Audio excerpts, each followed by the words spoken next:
Merong nag-comment kung ano ba daw ang gamit mong tapaludo sa harap. Tapaludo boss. Ito boss. Tingnan mo boss. Ito boss ay ano to boss, aning Euro 125. Kung naalala nyo boss, yung Euro 125 boss na type RS boss, yung parang RS 125. So, ito yun boss. So, para lang siyang RS 125. And then, pakita mo. I-cut ko na lang dito boss. Ito medyo malaki to dito, pag ganyan. And then medyo mahaba din, hanggang dito ata yun. So, tinabas ko na lang boss, and then nilighten ko dito. Tinabas ko na rin dito. Tapos nilagyan ng design. And then dito mga bossing, so nilagyan ko na ng design. So ayan, uuk So ayan lang mga bossing. So walang talagang alaga tong motor natin mga bossing.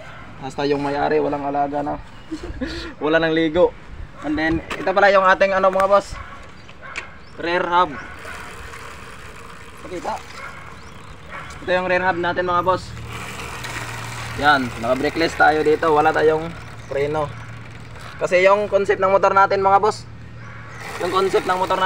is Malaysian drag bike, pero yung rims natin is pang street bike. So balak nating magpalit ng rim set, sabi ng baka.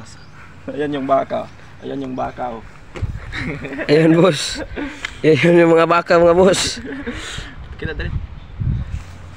So yan lang bossing. Salamat sa comment. Ride safe.